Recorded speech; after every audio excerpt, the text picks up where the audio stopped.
교독해서 읽도록 하겠습니다. 제9시 기도 시간에 베드로와 요한이 성전에 올라갈새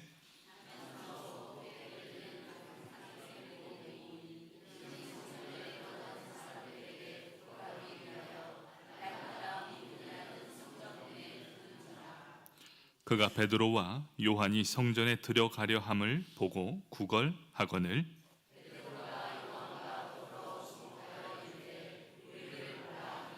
그가 그들에게서 무엇을 얻을까 하여 바라보거늘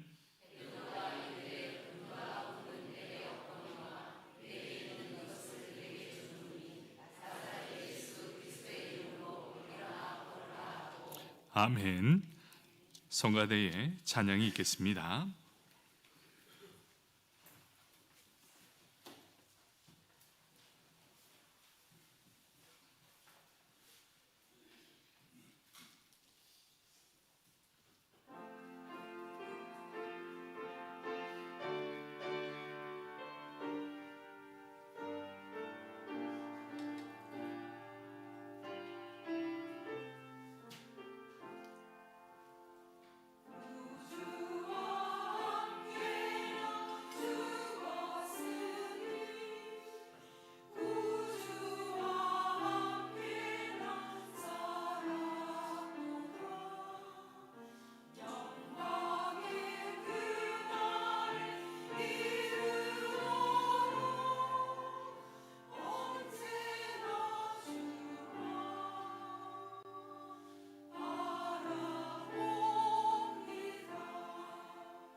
아멘. 우리의 찬양을 받으실 하나님께 박수로 영광 올려드리겠습니다. 감사합니다. 우리 함께 사도행전 3장 1절에서 6절까지의 말씀 내게 있는 것이라는 제목을 가지고 함께 은혜를 나누도록 하겠습니다. 우리 말씀을 듣기 전 옆 사람 바라보면서 이렇게 인사하겠습니다. 당신에게도 기적이 일어나길 원합니다.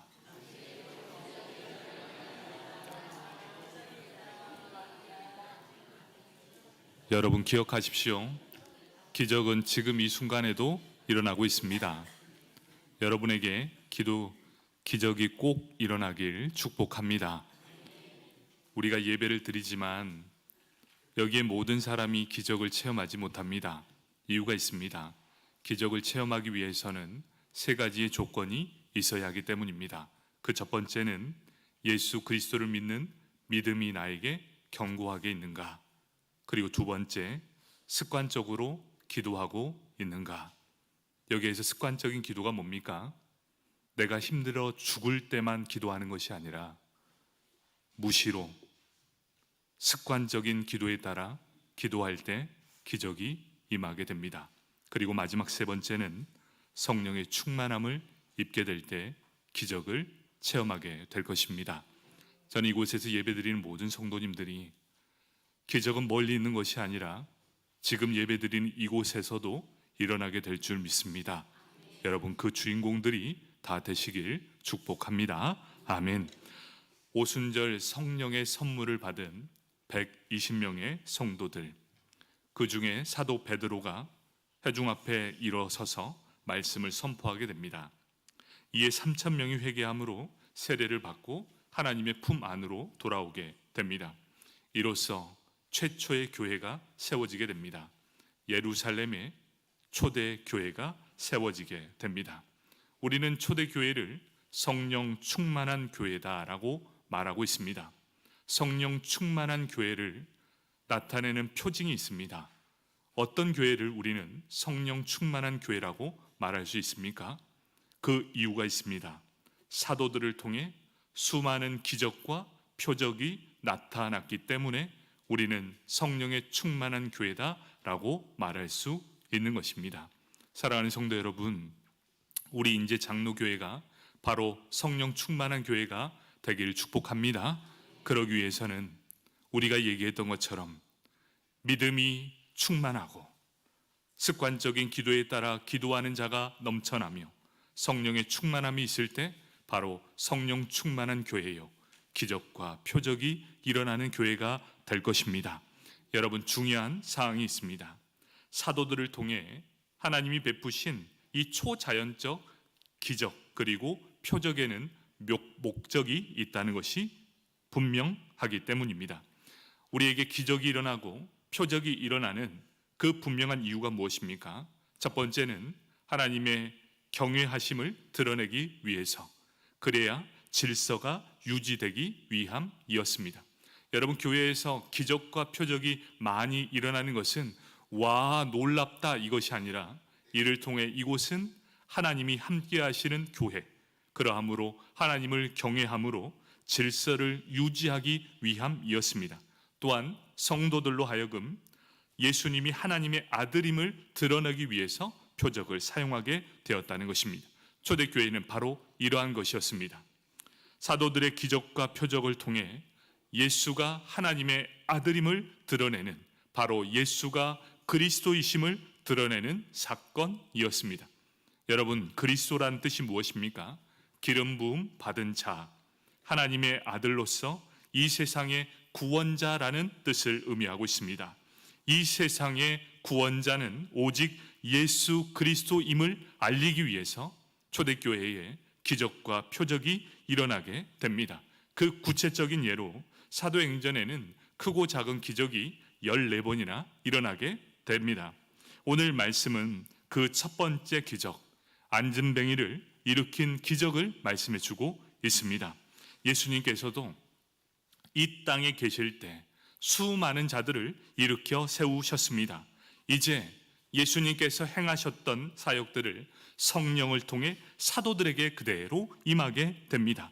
그리스도의 영, 곧 성령을 힘입어 예수께서 행하신 기적을 사도들을 통해 일으키고 있다는 것입니다. 이제 거기에서 끝나는 것이 아니라 사도에서 이제 성령을 통해 모든 성도님들을 통해 기적이 일어나고 있다는 것입니다. 여러분, 이 가운데 기적이 일어나심을 믿으시길 바랍니다. 아멘.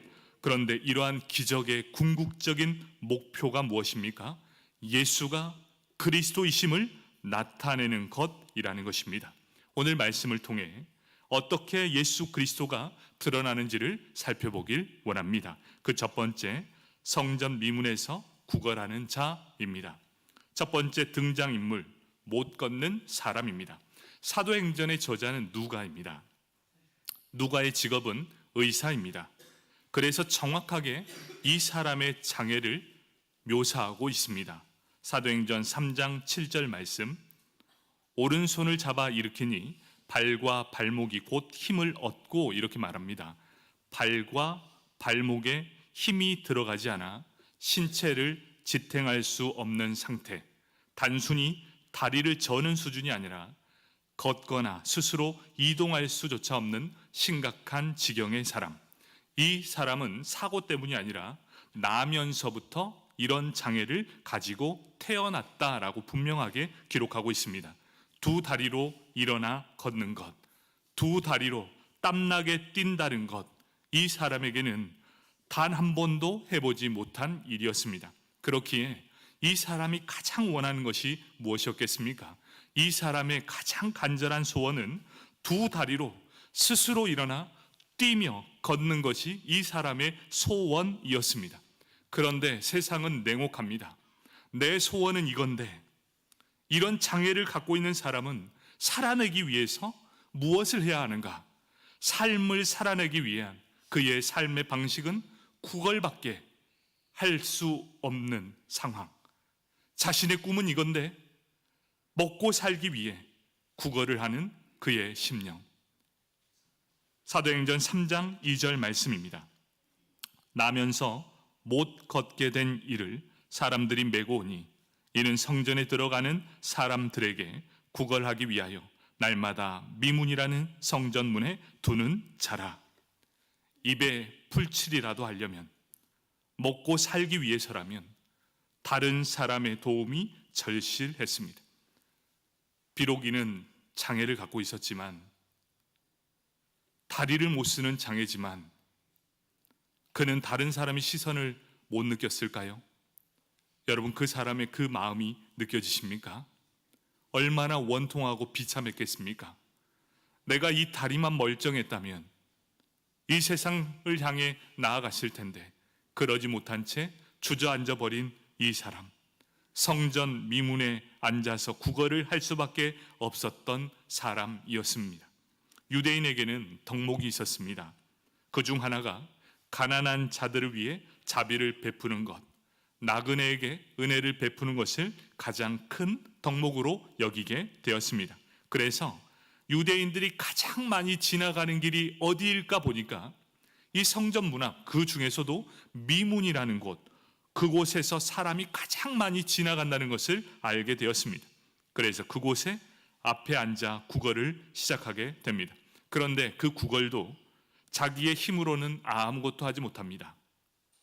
사람들이 필요합니다. 아마 친구들이나 가족들이 그를 메어와서 성전 문 앞에 두었을 것입니다. 사도행전 4장 22절에 보니 이 사람의 나이가 40여세입니다.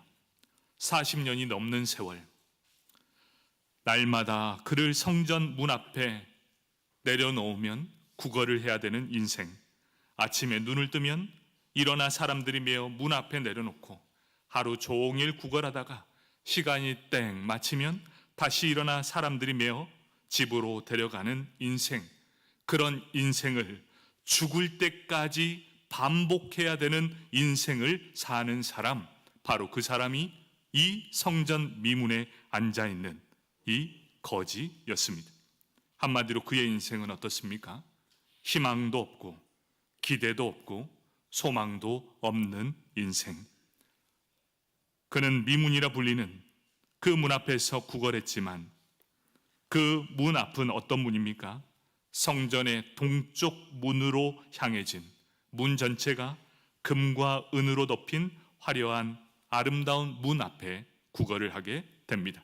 걷지 못하는 이 사람, 40년 동안 이 아름다운 문을 통과하여 성전 안뜰에 들어가는 수많은 사람들만 바라보고 있었을 뿐이었습니다. 이 사람에게 있어서 가장 큰 걸림돌이 무엇이었겠습니까? 육신의 연약함? 아니요. 이것이 문제가 아니었습니다. 이 사람의 진정한 걸림돌은 이 육신의 연약함이 문제가 아닙니다. 그럼 무엇이 문제입니까? 자신의 인생의 기대함과 희망이 없는 삶에 대해서 더 이상 꿈을 꾸지 못하고 주저앉아버린 영적인 안진뱅이가 되어버렸다는 사실입니다. 여러분, 이걸 기억해야 합니다. 나는 안 돼. 나의 처지와 상황을 봐. 수만 가지의 핑계와 햇빛 속에서 적당한 합리화를 통해서 절망에 빠져버린다는 것입니다. 무덤을 한번 보십시오. 핑계 없는 무덤이 어디 있습니까? 각자 다 그럴듯한 이유를 가지고 그곳에 다 묻혀 있다고 말합니다. 처음에는 안간힘을 썼겠죠. 왜 안 썼겠습니까? 이겨내려고 안간힘을 써봤을 것입니다. 그런데 한 해 한 해 지나자 보자 어떻습니까? 더 이상 출구가 보이지 않습니다. 그래서 1년, 2년, 3년, 그래 10년까지 해보자.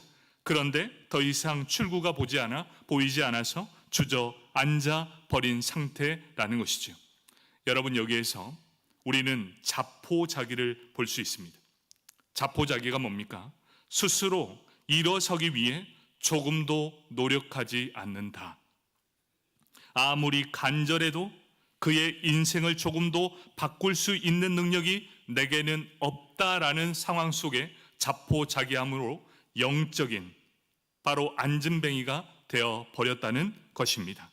영적인 안진뱅이에서 이 굴레에 벗어나는 방법, 오늘 이 본문에서 제시해 주고 있습니다. 더 이상 영적인 안진뱅이가 아니라 꿈을 꾸고 소망을 품고 기대하는 인생의 첫 발걸음이 되기를 간절히 원하는 말씀이 오늘 말씀입니다. 왜 이것을 첫 번째 기적으로 삼았을까요? 너무나 많은 사람들이 이렇게 주저앉아 버렸기 때문입니다. 처음에는 안 그랬겠죠. 그런데 시간이 지나면 지날수록 자신이 더욱더 무기력해집니다. 그래서 무엇이 문제인지 무엇이 아픔인지 구별하지 못하게 된다. 여러분, 어떤 사람이 무너진 줄 아십니까? 문제와 아픔을 구별하지 못하는 거예요. 문제를 해결할 능력이 있어야 되는데 자신의 아픔을 문제에 결합시킵니다. 그래서 이것 때문에 안 되라고 합니다. 여러분, 문제를 해결하려면 문제만 보십시오. 아픔을 해결하려면 아픔을 보십시오. 그리고 문제를 해결하려면 아픔을 제발 끌어들이지 마십시오. 내 태생이 어때? 내 무엇이 어때? 내 환경과 내 문제는 절대 관련이 없습니다. 여러분, 자꾸만 문제와 아픔을 결부시키지 마십시오. 문제를 해결하기 위해 아픔을 끊어내십시오. 그리고 문제를 바라보고 그 문제가 해결되면 그 아픔은 자동적으로 사라지게 될 것입니다. 바로 오늘 그 말씀의 핵심 주제, 사도행전의 첫 번째 기적이 바로 이렇게 영적으로 무너져 내린 이 세대를 향해 하나님의 회복을 말씀해 주고 있습니다. 젊은 세대들이 무너지고 있습니다. 자신의 삶을 포기하고 있습니다. 이제 그런 삶이 중년에게까지 이루어지고 있습니다. 중년이 무너지고 있습니다. 온통 무너져가는 이 세대 속에 하나님은 다시금 일어나기를 간절히 소망하고 있다는 것입니다. 예수 그리스도를 믿는 자, 그 사람들은 이 모든 이 영적인 안진뱅이가 아니라 이 굴레에서 벗어나길 축복합니다. 아멘. 두 번째로 베드로와 요한이 등장하게 됩니다. 그러던 어느 날 평소와 같이 구걸하러 온 성전 미문 앞에 그는 아주 특별한 사람 2명을 만나게 됩니다. 사도행전 3장 1절 말씀입니다. 제9시 기도 시간에 베드로와 요한이 성전에 올라갈새. 두 번째 등장인물입니다. 그들은 제9시 기도의 시간이었습니다. 우리나라 시간으로 오후 3시. 초대교회는 날마다 성전에 모이기를 힘썼습니다. 그리고 두 사도 역시 기도 시간에 맞춰 성전에 올라가게 되었습니다. 그곳에 나면서부터 못 걷게 된 일을 보게 되었습니다. 사도행전의 첫 기적의 시작은 기도하러 가는 중에 일어나게 됩니다. 여러분, 기적의 시작은 어디서부터 이루어집니까? 기도하는 사람을 통해 이루어지게 됩니다. 여러분, 이걸 믿으셔야 합니다. 기도하는 사람은 기대합니다. 그리고 하나님을 신뢰합니다. 여러분이 왜 기적을 체험하지 못하는 줄 아십니까? 기도하지 않기 때문입니다. 여러분이 진정으로 마음을 다해 기도할 때 기적을 경험하게 된다는 것입니다. 어떤 기도입니까? 습관적인 기도를 통한 기적을 경험하게 된다는 것입니다. 기도가 쌓이면 기적이 일어나게 됩니다. 기도를 습관적으로 하면 하나님의 지혜와 능력으로 살아가는 은혜를 얻게 됩니다. 사도행전의 기적을 다 보시면 이렇게 습관적으로 기도하는 중에 기적이 일어나는 것을 보게 됩니다. 오늘 말씀, 바로 이 베드로와 이 요한이 성전에 기도하는 중에 성전에서 안진뱅이를 걸어가게 하는 사건이 기도를 통해 일어난 기적이요, 사도행전 9장 죽은 도르가를 살리는 사건, 이 기적도 기도 중에 일어나게 됩니다. 사도행전 9장 40절, 베드로가 사람을 다 내보내고 무릎을 꿇고 기도하고 돌이켜 시체를 향하여 이르되 다비다야 일어나라 하니 그가 눈을 떠 베드로를 보고 일어나 앉은지라. 사도행전 16장에 보면 바울이 빌립보 감옥에 기도하다가 빌립보 감옥 문이 열리는 사건이 있습니다. 사도행전 16장 25절, 한밤중에 바울과 실라가 기도하고 하나님을 찬송하며 제수들이 듣더라. 이 이외에도 수많은 기적들이 나오는데 그 기적과 연결되는 게 무엇인 줄 아십니까?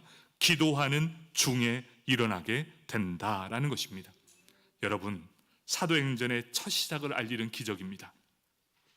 기도의 사람을 통해 예수 그리스도의 이름의 능력을 경험하게 됨을 그대로 보여주고 있다는 것이지요.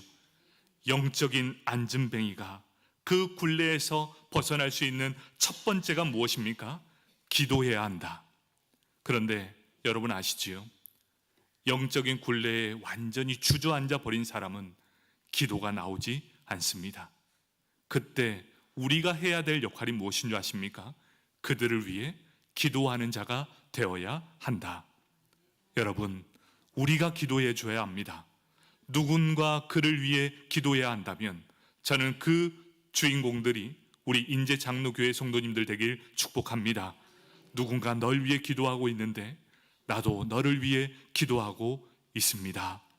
그리고 그 기도가 하나님께 상달되면 하나님께서 기적을 일으켜 주실 것입니다. 여러분, 기도에 무릎을 꿇으십시오. 여러분, 기도할 때 뻔하지 않습니까? 제가 가장 놀라는 건 새벽에 보이지 않는 분이 덕하니 앉아있을 때 얼마나 깜짝 놀라는 줄 아십니까? 저 사람은 또 무슨 걱정과 문제가 있어 기도하러 앉았을까? 여러분, 기도는 절대 그렇게 하지 마십시오. 습관적인 기도를 통해 기도를 쌓으십시오. 그리고 언젠가 기적이 필요할 때 하나님은 놀라운 은혜를 부어 주실 것입니다. 습관적으로 기도하는 것, 기도를 쌓는다는 것, 이것이 바로 기적을 경험하는 첫 번째 과정이라는 것입니다. 오늘 말씀의 배경은 이렇습니다. 베드로와 요한이 성전에 들어가려 함을 보고 그의 시선이 그들에게 멈췄다라는 것입니다. 사도행전 3장 4절 말씀입니다. 베드로가 요한과 더불어 주목하여 이르되 우리를 보라 하니. 성전에 오르내리는 사람이 무수히 많았습니다. 왜 그렇습니까? 하루에 3차례, 그들 유대인들에게는 딱 정해졌습니다. 성전에는 하루에 3번, 오전, 점심, 오후, 딱 이렇게 시간을 정해서 3차례 하나님께 나와 예배 드리고 기도해야 한다. 그러니 신실한 유대인들은 그 시간에 맞춰 계속해서 이 유대인 성전으로 들어가 예배를 드리게 됩니다. 더러는 성전 미문에 앉은 이 거린을 보고 순간적인 자신의 의의를 드러내고 자신의 선행을 과시하기 위해서 몇 푼을 던져주며 지나가는 사람도 있었습니다. 그런데 수많은 사람들은 그를 바라만 보았지만 그의 근본적인 문제는 주목하지 않았다라는 것입니다. 여러분, 이 안진뱅이가 가장 큰 소원이 무엇이었습니까? 자신이 일어나 걷기도 하고 뛰고 싶었던 마음이 그가 가장 원했던 마음이었습니다. 그런데 모든 사람들은 어떻습니까? 다리가 아파 주저앉아 있으니 그의 입에 풀칠이라 하라. 그래서 돈 몇 푼 주어주고 끝나는 것입니다. 근본적인 문제가 해결되지 않습니다. 그 아픔만을 바라보고 있습니다. 문제는 그대로인데 아픔에 치중하고 있는 모습을 보게 됩니다. 여러분, 여기에서 우리가 봐야 될 것은 문제와 아픔을 아셔야 한다. 그러면 우리가 집중해야 될 것이 무엇입니까? 문제의 해결이 곧 아픔의 해결이 된다. 여러분, 계속해서 아픔만 바라보지 마시고 내 안에 있는 문제가 무엇인가를 더 정확하게 바라보셔야 한다는 것입니다. 현 시대도 마찬가지입니다. 다른 사람들은 전혀 주목하지 않았습니다. 다른 사람의 아픔을 공감하지 않습니다. 그냥 다른 사람에게 선의를 베푸는 것, 그러니 당장의 아픔은 치유될지 있지만 그가 속한 문제는 절대 해결되지 않아. 그래서 계속해서 갈급함이 내 안에 사무치도록 오게 됩니다. 베드로와 요한도 그랬습니다. 지금까지 무심코 지나쳤습니다. 그런데 오늘 달라졌습니다. 여러분, 매일매일 지나갔지만, 매일매일 똑같은 일을 무심코 지나갔지만 오늘만큼은 달랐습니다. 왜 달랐는 줄 아십니까? 그들에게 달라진 점이 딱 한 가지 있었습니다. 그것은 성령의 충만함을 받았기 때문입니다. 여러분, 성령을 받는 사람, 그 사람은 관점의 변화를 일으키게 된다는 것입니다. 아픔이 아니라 문제에 관심을 보게 된다. 그들에게 달라진 점 딱 한 가지, 그들이 성령을 선물로 받았기 때문입니다. 여러분, 성령을 받은 사람은 이제 그냥 지나치지 않습니다. 이제 그의 문제점이 보이기 시작합니다. 아픔에 집중하여 공감하는 것이 아니라 어떠한 문제로 신음하고 있는지 그것을 바라보게 되었다는 것입니다. 주목하여 이르되 우리를 보라, 이렇게 말하고 있습니다. 베드로와 요한이 주목한 것은 거지의 외모와 상태, 아픔이 아니라 그 사람 심령 깊은 곳의 공허함의 문제, 바로 그 문제에 주목하게 되었다는 것입니다. 기적이 일어나는 두 번째 조건, 성령의 충만함을 받으라. 여러분, 성령의 충만함 받길 축복합니다. 하나님께서 선물로 다 주십니다. 우리는 그 선물을 다 받아 누리길 축복합니다. 아멘. 그리고 그에게 정말 필요한 것이 무엇인지를 살펴보게 됩니다. 사도행전 3장 5절입니다. 그가 그들에게 무엇을 얻을까 하여 바라보거늘. 베드로와 요한이 그에게 다가갔을 때 이 거지는 무엇을 얻을까 기대하게 됩니다. 보통 엎드려 구걸을 합니다. 구걸을 하던 그에게 이제 그들이 이야기합니다. 나를 보라, 이렇게 얘기했으니 더 비싸고 더 좋은 것을 주겠다 기대하게 됩니다. 그런데 그들을 향해 베드로가 말씀하게 됩니다. 사도행전 3장 6절. 여러분, 이 말씀은 우리 합독해서 한 목소리로 한번 읽어볼까요? 사도행전 3장 6절입니다. 베드로가 이르되 은과 금은 내게 없거니와 내게 있는 이것을 내게 주노니 나사렛 예수 그리스도의 이름으로 일어나 걸으라 하고. 아멘. 내가 너에게 줄 수 있는 것, 너의 아픔을 해결해 줄 수 있는 은과 금은 없지만 네가 그토록 원하고 바라는 너의 근본적인 문제를 해결해 줄 것이다. 네가 분명히 원하고 바라는 것, 너는 일어나 걷게 하는 것, 그것이 너의 문제가 아니냐. 내가 그 문제를 해결해 주겠다라고 지금 말씀하고 있는 것이지요. 얼마나 황당했을까요? 의사도 포기했고 가족들도 포기했고 자신도 포기했던 40년의 세월입니다. 그 세월의 보상을 지금 해주신다는 거예요. 무엇으로 해주십니까? 예수 그리스도의 이름으로 지금 이 모든 상황을 이겨낼 수 있도록 내가 그 문제를 해결해 주겠다라고 말씀해 준다는 것입니다. 그런데 도대체 내게 있는 예수 그리스도의 이름, 예수 그리스도가 도대체 무엇이길래 나를 이렇게 구할 수 있냐라고 말하고 있다는 것입니다. 여러분은 예수 그리스도의 이 이름의 능력이 무엇인 줄 아십니까? 우리는 예수 그리스도를 믿는 사람입니다. 그렇다면 예수 그리스도의 이름을 믿는 사람들에게 주어지는 축복이 과연 무엇입니까? 여러분, 우리는 착각합니다. 부귀 영화를 누릴 거라 착각합니다. 그런데 그 착각 버리십시오. 예수 믿는다고 돈과 명예 얻어지는 것 없을 수도 있습니다. 세상의 부유함, 세상의 풍요로움 얻을 수 없을 수 있습니다. 또 어떻습니까? 고통과 환난이 나를 피해가는 것 더더욱 아닙니다. 예수를 위해 한번 살아보십시오. 핍박과 고난과 환난이 더 있으면 있었지 도무지 덜 하지 않는다는 것입니다. 그렇다면 예수 그리스도를 믿는 사람들의 축복이 과연 무엇입니까? 그 축복은 바로 이것입니다. 모든 것이 다 무너져 내릴 것 같은 상황 속에서도 나의 공허함을 성령으로 채워주시고 예수로 살게 하는 힘과 능력이라는 것입니다. 그러함으로 모든 상황을 믿음으로 헤쳐나갈 수 있도록 도와주시는 이 바로 그분이 예수 그리스도이십니다. 하나님을 의지하는 자에게 우리가 어떤 상황에 처해 있을지라도 우리를 살게 하시는 분, 바로 그분이 예수 그리스도이십니다.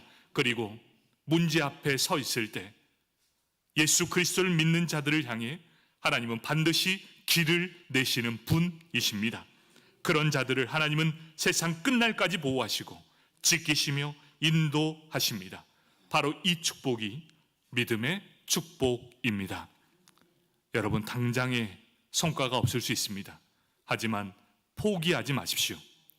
반드시 하나님은 길을 내실 것입니다. 성전 미문에 나면서부터 걷지 못하는 자에게 예수의 이름의 능력으로 일어나 걸으라 라고 말씀했을 때 그 자리에서 벌떡 일어나는 기적을 맛보게 되었다는 것입니다. 일어나 걸으라 라는 말과 함께 베드로는 그의 오른손을 잡아 일으켰습니다. 원래는 발과 발목에 힘이 없었습니다. 그래서 오른손을 잡고 일으켰을 때 질질 끌려 다녀야만 했는데 이번엔 달랐습니다. 오른손을 잡고 일으켰을 때 발과 발목에 난생 처음 힘이 들어가는 것을 느끼게 되었다는 것입니다. 여러분, 그가 일어서서 했던 일이 무엇인지를 한번 보십시오. 사도행전 3장 8절 말씀입니다. 뛰어서서 걸으며 그들과 함께 성전으로 들어가면서 걷기도 하고 뛰기도 하며 하나님을 찬송하니. 여러분, 그가 그토록 원했던 문제의 해결을 받았습니다. 맛있는 거 많이 먹는 게 그의 소원이 아니었습니다. 그의 간절한 소원이 무엇입니까? 혼자서 스스로 일어서는 것, 스스로 이 다리를 가지고 뛰는 것, 그가 가지고 있었던 문제의 해결점이었습니다.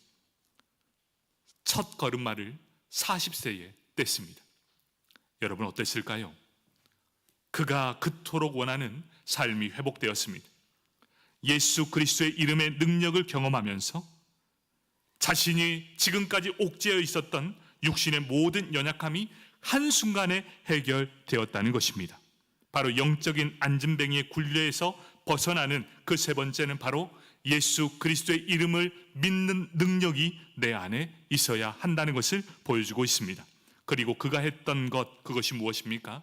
성전을 향해 힘차게 들어가면서 하나님을 찬송하며 예배의 자리로 들어가게 된다는 것입니다. 수많은 사람들이 성전으로 들어가는 발걸음만 멍하니 바라보고 있었습니다. 나도 다리가 멀쩡해지면 나도 저들처럼 그렇게 걷고 뛰면서 저 미문을 통과하며 성전 안뜰로 들어갈 텐데, 그런데 이제 진정 힘을 얻어 걷기도 하고 뛰기도 했습니다. 맨 처음 미문을 자신의 발로 통과하게 되고 성전 안뜰로 들어가게 되었습니다. 어땠을까요? 그 발걸음엔 기쁨이 넘쳐나게 되었을 것입니다. 얼마나 기뻤을까요?